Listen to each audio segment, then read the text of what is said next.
Welcome to Illuminati Silver. We tell you the truth about silver. Today we're going to take a break from precious metals and look at an organization that most countries belong to, but many people fear, or at least are highly suspicious of. To give you a clue, some 2,700 leaders from 130 countries, including 52 heads of state and government, attended its annual meeting in Davos this year. Yes, you've guessed it, the World Economic Forum.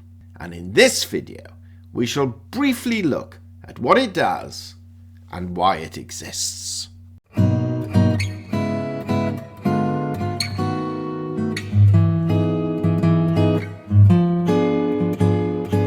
Let's therefore go straight to its website and see what the announced mission of the World Economic Forum is purported to be.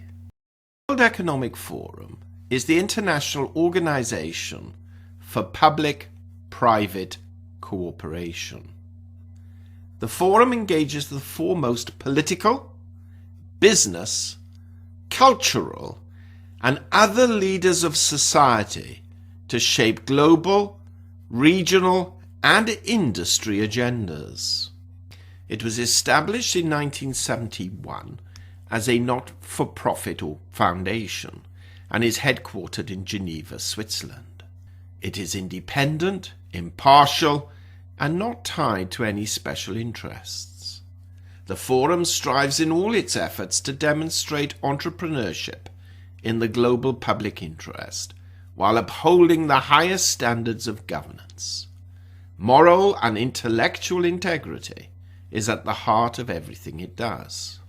Our activities are shaped by a unique institutional culture founded on the stakeholder theory, which asserts that an organization is accountable to all parts of society. The institution carefully blends and balances the best of many kinds of organizations from both the public and private sectors, international organizations, and academic institutions. We believe that progress happens by bringing together people from all walks of life who have the drive and the influence to make positive change. Let's take a look at what Professor Klaus Schwab, the founder of the World Economic Forum, has to say about this institution. I shall just play about 2 minutes of his video. Dear friends, let me share with you why the World Economic Forum can be of great service in our complex and fast-changing global system. Let's go back to the origin. In 1970, as a young professor at the University of Geneva, I wrote a book on modern management.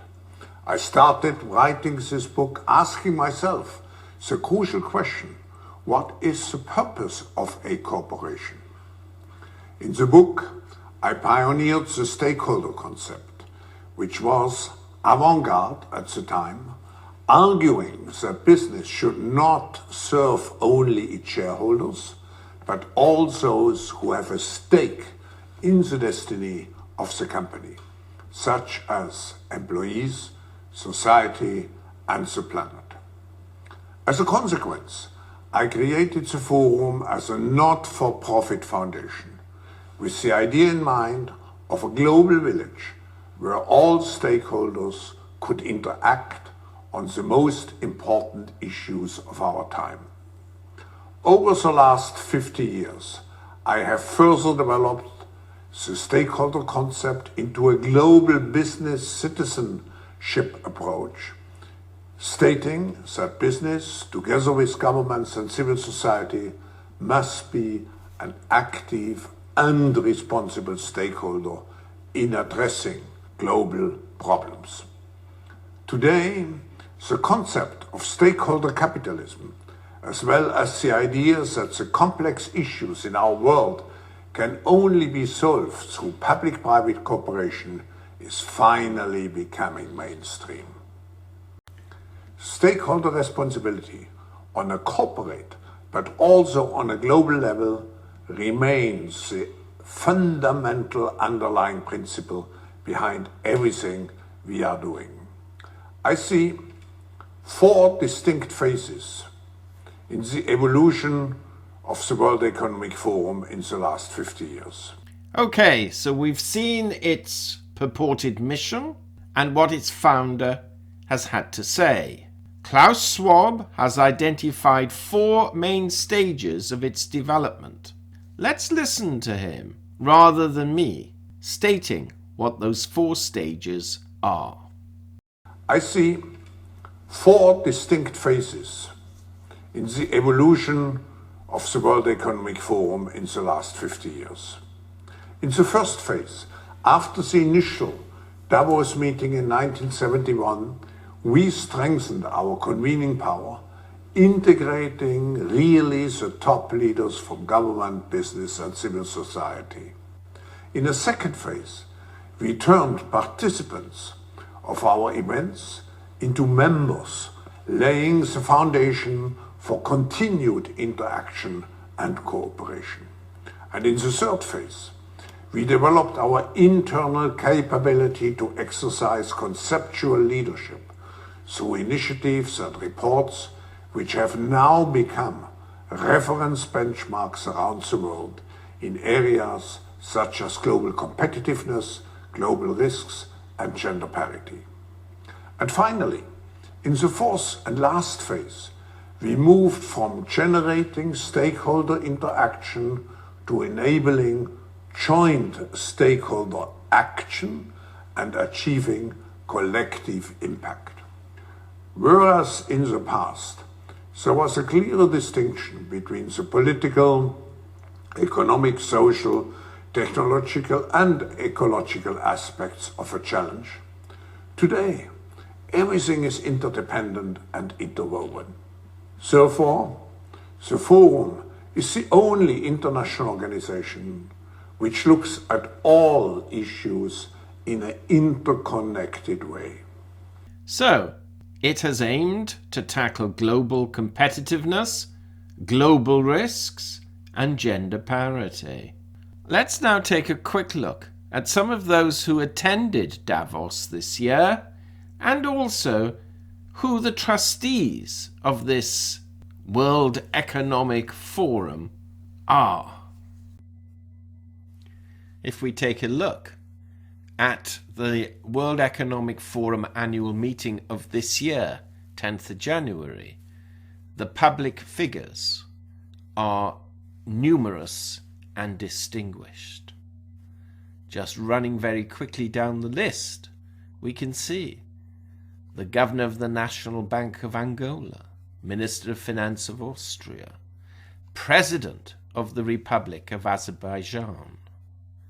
We also have Prime Minister of Belgium, King of the Belgians, Queen of the Belgians, Minister of Finance of Brazil. We have President of Colombia. We also have President of Costa Rica, President of the Republic of Cyprus, President of the Democratic Republic of the Congo, Vice President of the Dominican Republic, President of the Republic of Ecuador, President of the European Commission, and President of the European Parliament. Numerous commissioners. We also have the Chief Executive of the European Defence Agency, Prime Minister of Finland and some of his ministers, Governor of the Central Bank of France, Prime Minister of Georgia, Federal Chancellor of Germany, President of Deutsche Bundesbank.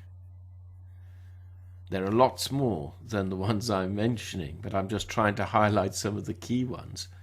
Prime Minister of Greece, Indian Prime Minister's G20 Sherpa of India, Minister of Foreign Affairs and Trade of Hungary, Queen of the Netherlands, Secretary General of the United Nations, the International Monetary Fund, the Director General of the World Trade Organization, President of Iraq, Prime Minister of Kosovo,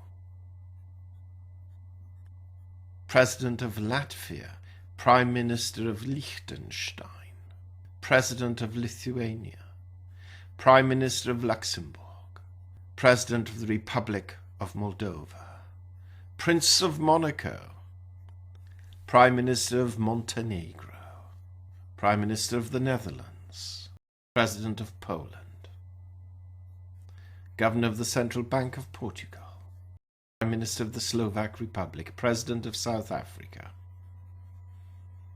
Prime Minister of Spain, Prince of Sweden, Lord Mayor of the City of London, Shadow Chancellor of the Exchequer, Prime Minister of the United Kingdom, or former Prime Minister, I should say, Tony Blair, various governors from the United States and senators too. Interesting, is it not? Now, I'm not going to go any further in this video other than to perhaps ask you to share your views of the World Economic Forum and whether you believe it stands for what it claims to exist for. Now, in our next video on this subject, we shall interview Greg. Do you remember Greg? He's been away for a while, and he has a highly conspiratorial view as to what the World Economic Forum is actually about. And it'll be a fascinating interview to hear his thoughts on the subject. But until then, please subscribe to the channel, press the bell sign, and comment, share, and have a great day. Illuminati silver owners come from a background of banking, international wealth management, and economics. Having now retired from these worlds, we are not qualified to give investment advice. Therefore, this and other productions must not be deemed to be giving such advice and merely represent the personal views of its owners.